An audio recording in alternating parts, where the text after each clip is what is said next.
Hello my dear students, Gayatri Vidya Mandir उच्च माध्यमिक विद्यालय सांचौर जिला जालौर के हमारे इस YouTube चैनल पर आप सभी का फिर से स्वागत है।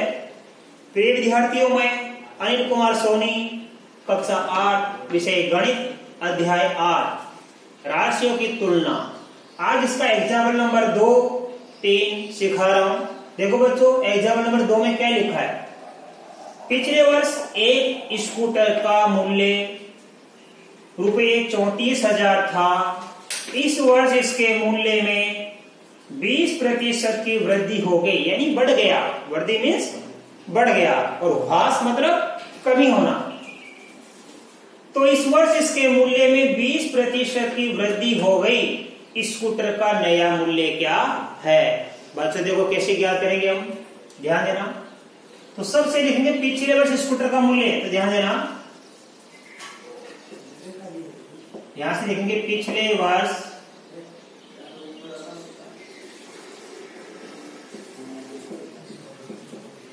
स्कूटर का मूल्य बराबर कितना था? 34,000 रुपये। ठीक है। इस वर्ष मूल्य में वृद्धि हुई। मूल्य में वृद्धि कितनी हुई? 20%। इसका मतलब है 100 रुपए पर 20 रुपए की वृद्धि, यानी स्कूटर का मूल्य 100 रुपए होता तो 20% की वृद्धि से स्कूटर का नया मूल्य बन जाता 100 + 20 यानी 120। तो ये 20% की वृद्धि किस पर हो रही है? 34,000 रुपए पर। इसलिए 34,000 का हम क्या ज्ञात करेंगे बच्चों? 20% ज्ञात करेंगे। कैसे ज्ञात करेंगे? देखो, ये 34,000 गुणा 20% का मतलब है 20/100 यानी 100 में से 20। तो हमें 34,000 का कितना ज्ञात करना पड़ेगा? 20%। तो वही तो वृद्धि होगी। अब देखिए आप ध्यान से, 1 शून्य से 1 शून्य ये गया, 1 शून्य से 1 शून्य ये गया। तो हमारे पास बच गया 3400 गुणा 2 बराबर 6,800 रुपये। इसका मतलब ये हुआ कि हमारे पास वृद्धि कितनी होगी 20% के हिसाब से? 34,000 रुपये जो पिछला मूल्य स्कूटर का था, अब बढ़ कितना रुपये बढ़ जाएगा? 6,800 रुपये बढ़ जाएगा। इसलिए स्कूटर का नया मूल्य कैसे ज्ञात करेंगे बच्चों? पिछला मूल्य,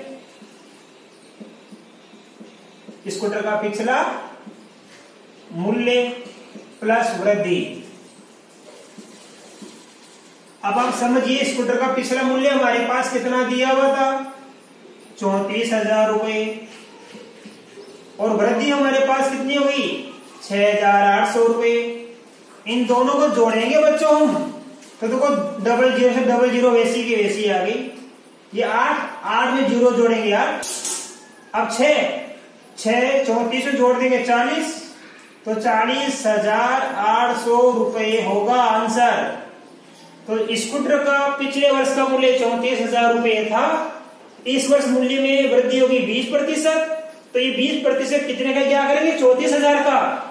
तो 34,000 का 20% बनेगा 34,000 गुणा 20/100। इसको काट के हल करने पर आया 6,800। तो वृद्धि कितनी की होगी? ये वृद्धि है, वृद्धि होगी 6,800 रुपये। तो स्कूटर का नया मूल्य कितना होगा? जो स्कूटर पिछले वर्ष 34,000 रुपए में मिल रहा था, वही स्कूटर इस साल में मिलेगा 40,800 रुपए में। क्यों? क्योंकि वृद्धि होगी 6,800 रुपए के मूल्य में। तो 34 स्कूटर का नया मूल्य क्या करेंगे? बराबर पिछला मूल्य प्लस वृद्धि। तो 34,000 पिछला मूल्य था, वृद्धि 6,800 की, तो 34,000 प्लस 6,800 जोड़ने पर आएगा 40,800 रुपये। इसका आंसर आ गया बच्चों, राइट। अब इसी प्रकार हम सीखेंगे एग्जाम्पल नंबर 3। उदाहरण नंबर 3, देखो बच्चों इसमें क्या लिखा है, ₹840 अंकित मूल्य वाली एक वस्तु ₹714 में बेची जाती है। बट्टा और बट्टा का प्रतिशत कितना है? तो देखो बट्टा ज्ञात करेंगे सबसे पहले। कल हमने आपको सिखाया था बट्टा किसे कहते हैं। हमने आपको सिखाया था अंकित मूल्य पर मिलने वाली छूट को हम बट्टा कहते हैं। आई समझ में? मान लो कोई वस्तु है 900 रुपए की, उसको बेच दिया गया 700 रुपए में, तो कितने की छूट मिल गई? 200 रुपए की। ये 200 रुपए उस वस्तु का बट्टा हो गया। यहाँ पे वस्तु का अंकित मूल्य कितना है? 840। वस्तु कितने में बेची जा रही है? 714 में। तो देखो हम लिखेंगे सबसे पहले वस्तु का अंकित मूल्य, वस्तु का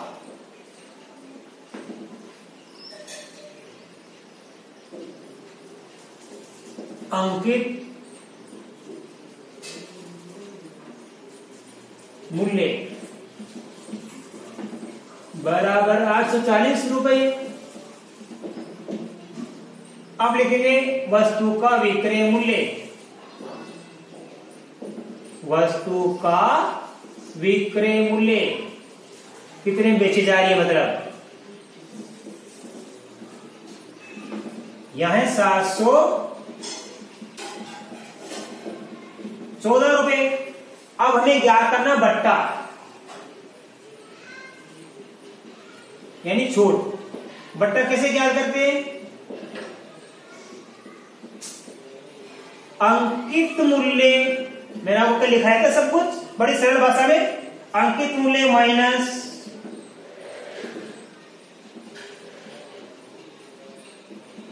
विक्रय मूल्य।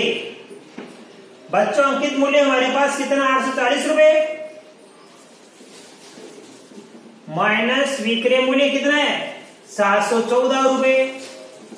हम बाकी करेंगे, देखो 0 से 4 जाता नहीं तो दहाई लेंगे 10, 10 से 4 गया 6, पीछे बचेगा 3, 3 से 1 घटाएंगे तो कितना बचेगा 2, और 8 से 7 गया कितना बचेगा 1, 126 रुपए इसका बट्टा आ गया।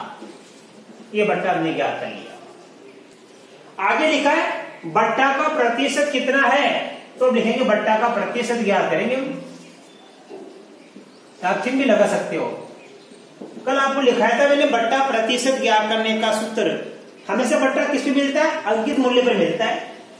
तो देखो बट्टा का प्रतिशत ज्ञात करने का सूत्र होता है बट्टा गुणा 100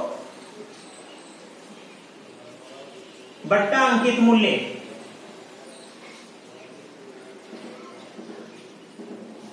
ये हमने सूत्र लगा दिया बच्चों। अब बट्टा देखो कितना हमारे पास में, बट्टा हमारे पास में 126, तो 126 गुणा 100, इसके बट्टा नीचे लिखेंगे अंकित मूल्य। अंकित मूल्य कितना हमारे पास में? 840। ये 840 हमने लगा दिया, तो बट्टा 126 गुणा में 100 और नीचे भाग में अंकित मूल्य यानी 840। अब इसको काट कर लगाएंगे बच्चों। देखो ये शून्य से शून्य कट गया। अब देखो हम कार्य करके देखेंगे 126 गुणा 10 बच्चा ये बटा 84। मान लीजिए हम 2 से काटेंगे तो आधा हो जाएगा 42, आधा हो जाएगा 63। अब मान लीजिए 2 का भाग जाता है, इसमें नहीं जाता तो 3 का भाग देंगे। अब इसमें 3 का भाग जाता है 14 बार, इसमें 3 का भाग जाता है 21 बार। फिर इन दोनों में 7 का भाग जाएगा, इसमें 7 का भाग 2 बार, इसमें 7 का भाग 5 बार। तो हमने इन दोनों को काट दिया। आए समझ में? तो देखो यहाँ पे काटने पर कितना बच गया 2, और यहाँ पे काटने पर कितना आ गया 5। ये गया 5 और 2। अब 2 का भाग 10 में देंगे तो 2 का भाग 2 में 1 बार जाता है, और 10 में कितनी बार जाता है? 5 बार। ऐसे काट के देखना आप। हमने काट के देख लिया। अब क्या बच गया मेरे पास? 5 गुणा 5। 5 गुणा 5 का मतलब होता है 25। तो उत्तर आ गया 25% इसका आंसर। बट्टा का प्रतिशत कितना प्राप्त हो गया? 25% प्राप्त हो गया बच्चों। अब देखिए आपको 2 सर मैंने सिखा दिए। उदाहरण नंबर 2, उदाहरण नंबर 3। अब इसके बाद हम उदाहरण नंबर 3 सीखेंगे। आप इसका स्क्रीनशॉट ले लीजिए। इसके बाद में इसी को साफ करके यहाँ आपको उदाहरण नंबर 3 सिखाऊंगा।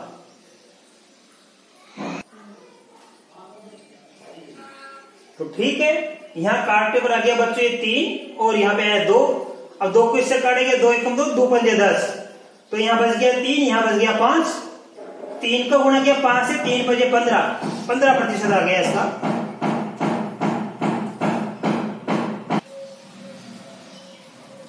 अब देखिए बच्चों इसका एग्जाम्पल नंबर 4, उदाहरण नंबर 4। एक फ्रॉक का सूची मूल्य ₹220 है। सूची मूल्य का मतलब जो सामान की लिस्ट होती है उसमें प्रत्येक के सामने उसका मूल्य लिखा होता है। तो एक फ्रॉक का सूची मूल्य ₹220 है। सेल में 20% बट्टे की घोषणा की जाती है। जब अधिकतर वस्तुओं को बेचना है तो सेल लगाई जाती है। उन वस्तुओं का जो अंकित मूल्य होता है उससे कम रेट में बेचा जाता है। तो सेल में 20% बट्टे की घोषणा की जाती है। बट्टा मीन छूट, यानी 100 रुपए में 20 रुपए की छूट, तो 200 पे 40 और 300 पे 60। सेल में 20% बट्टे की घोषणा की जाती है। प्रॉपर बट्टे की राशि क्या है, यानी हमको बट्टे की राशि ज्ञात करनी है कि इस पर फ्रॉक को बेचने पर कितना बट्टा मिलेगा और इसका विक्रय मूल्य क्या है, यानी इसको कितने रुपए में बेचा जाएगा। तो कितने रुपए बेचा जाएगा, जो भी अंकित मूल्य है उसमें से जो हमको बट्टा प्राप्त होगा बट्टे की राशि कम कर देंगे तो विक्रय मूल्य हमको प्राप्त हो जाएगा। राइट। तो सबसे पहले लिखेंगे एक फ्रॉक का सूची मूल्य ₹220 है, अर्थात ये 220 रुपए कौन सा मूल्य है, इस फ्रॉक का अंकित मूल्य है, छपा मूल्य। राइट। तो सबसे पहले हम लिखेंगे फ्रॉक का अंकित मूल्य बराबर 220 रुपए है बच्चों। सूची मूल्य का मतलब अंकित मूल्य। अब सेल में 20% बट्टे की घोषणा की जाती है तो लिखेंगे बट्टा कितना है, बट्टा बराबर है 220 का 20%, यानी बट्टा कितना मिलेगा 220 रुपए का 20%। 100 में से 20 तो 220 में कितना होगा, ये हिसाब हम लगाएंगे। बट्टा मिल रहा है 220 रुपए पर 20%। अब हम क्या करेंगे, बट्टा 220 का की जगह गुणा का चिन्ह लगा दो और 20%। 20% का मतलब होता है 20/100। 20/100, इसका मतलब है 100 रुपए पर 20 रुपए का बट्टा मिलता है। तो 220 रुपए में कितना बट्टा मिलेगा वो हमें ज्ञात करना है। तो लिखेंगे 220 का 20% हम ज्ञात करने जा रहे हैं। ये बट्टा की राशि है बच्चों, हम बट्टा की राशि ज्ञात कर रहे हैं 220 रुपए का 20%। तो 220 गुणा 20/100। अब हम काट के देखिए, 1 शून्य से 1 शून्य कट गया, फिर 1 शून्य से 1 शून्य कट गया, तो पीछे क्या बच गया 22 गुणा 2, और इसको हम गुणा कर देंगे तो 22 को 2 से गुणा करेंगे, 22 दूरी कितना होता है, 22 दूरी होता है 44। इसका मतलब ये हुआ कि बट्टे की राशि हमने ज्ञात कर ली बच्चों, कितनी प्राप्त हो गई 44। ये पहला आंसर तो आ गया, बट्टे की राशि हमने ज्ञात कर ली 44 रुपए आ गया। अब इसके बाद हमें ज्ञात करना है विक्रय मूल्य। अब हमें बच्चों इसका क्या ज्ञात करना है, विक्रय मूल्य हमें ज्ञात करना है। तो कैसे क्या करेंगे, इसलिए थोक का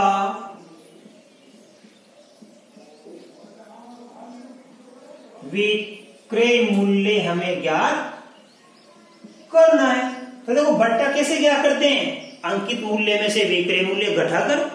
अच्छे से समझना मैं क्या बोल रहा हूं, बट्टा कैसे क्या करते हैं, अंकित मूल्य में से यदि बट्टा घटाया जाए तो विक्रय मूल्य प्राप्त होता है। और विक्रय मूल्य कैसे क्या करेंगे, ध्यान देना, इस अंकित मूल्य में से बट्टा घटाने पर विक्रय मूल्य ज्ञात होता है और अंकित मूल्य में से विक्रय मूल्य घटाया जाए तो बट्टा प्राप्त होता है। यानी बट्टा क्या करो तो विक्रय मूल्य को घटा दो अंकित मूल्य में से, और विक्रय मूल्य क्या करना हो तो अंकित मूल्य में से बट्टे की राशि घटा दो बच्चों। तो हमें देखो फ्रॉक का विक्रय मूल्य क्या करना है, हमें विक्रय मूल्य क्या करने के लिए इस अंकित मूल्य में से बट्टे की राशि कम कर देनी है। तो सूत्र बन जाएगा फ्रॉक का विक्रय मूल्य बराबर फ्रॉक का अंकित मूल्य माइनस